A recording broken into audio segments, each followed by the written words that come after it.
Greetings, wonderful traders. I welcome you in this wonderful video. I am going to be sharing with you simple tips, simple strategies on how to analyze NASDAQ in order for you to maximize your return and limit your risk. So what you need to know firstly, it is that this asset, it takes more from your account. It takes more from account. So if it takes more from account, you need to make sure that your time frame is a smaller time frame, because if you are to analyze on a 4-hour time frame, let's say you are having maybe a small account like $200 account, and you are analyzing from the 4-hour and you are trading from the 4-hour, you need to know that one candle in the 4-hour is going to take more from an account. So when you set your stop loss, it will not be in a good way. Let me make an example. For an example here, let's say you are selling here and you put your stop loss here, or maybe just a little bit above. When you put a stop loss here, it will happen that with your stop loss here, with the minimum lot size of 0.01, you will lose up to like $24 or more. So imagine when you lose such, which is like a tenth of your account, account, yet you are supposed to be risking 1% of your account, meaning you have multiplied your risk by 10.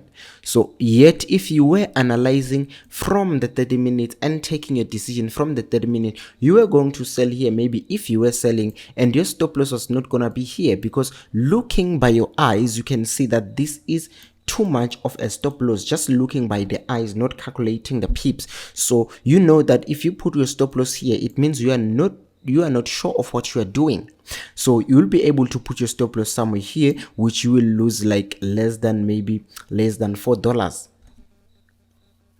You see, so analyzing on a lower time frame, it helps you actually to just limit your risk by the perspective, because you are looking the price at an elaborated picture other than looking the price at a bigger picture or at a higher time frame. So that's the first important thing on analyzing NASDAQ. And one other major thing that you need to note, it is timing, because we need to be early as possible, not actually early before confirmation, but we need to be early, avoiding late entries, which will cause you to suffer price opposing your move. For an example, selling here, it can be a late entry, yet selling here, it is a good entry. So we are avoiding people selling late, because selling late, it is selling because you are fearing to miss out the bigger move demonstrated by such bigger candles. So timing is the key. So when it comes to timing, there is actually two secrets when it comes to timing. Let me just say two.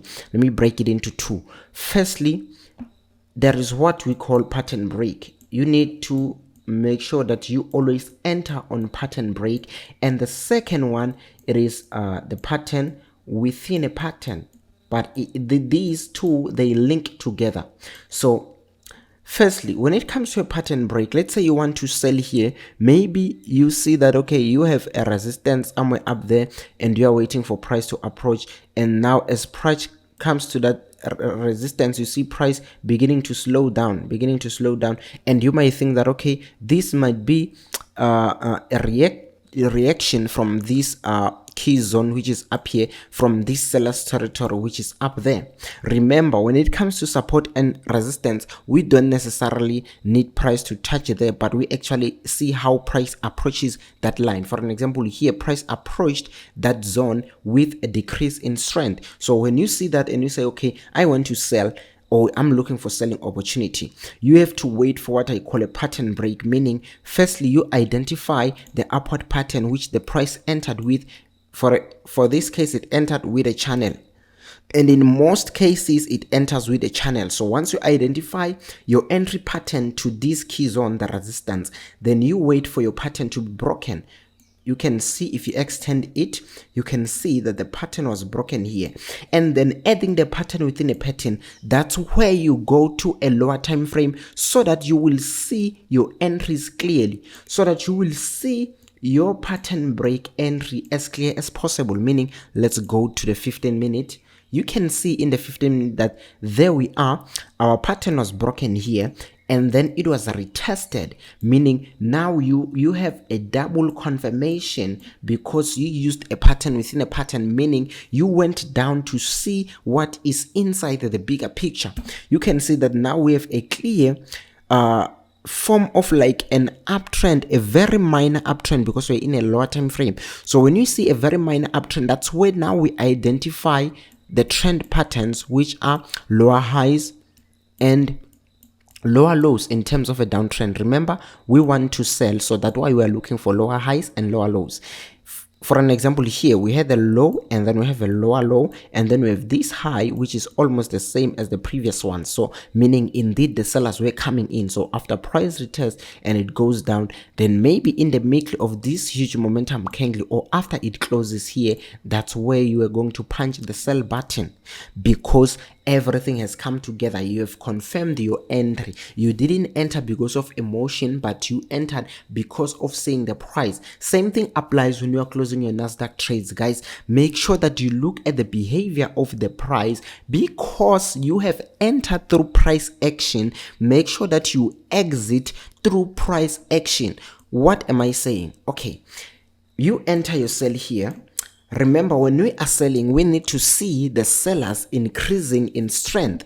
If they are not increasing in strength, then we can't join them. So here we are selling, and then a rest comes. The sellers rest, and they push again significantly, and they rest. But now when they are resting, do you see that they are resting more than before? Before they rested with just one green candle, and now it's two, and it's kind of bigger than this small pullback up there. And then now you can see that they are next impulsive, they are third impulsive, because here we have the first one, and then here we have the second one with this red candle, and then now we have this third one. You can see that the third impulsive is like struggling. It is struggling. So meaning it can happen that the sellers are being affected by this kind of small level or this bigger picture here. So if they are affected by this bigger picture, then we are looking for to close our sell here before price goes up against us, because we are observing the resistance that they are facing here.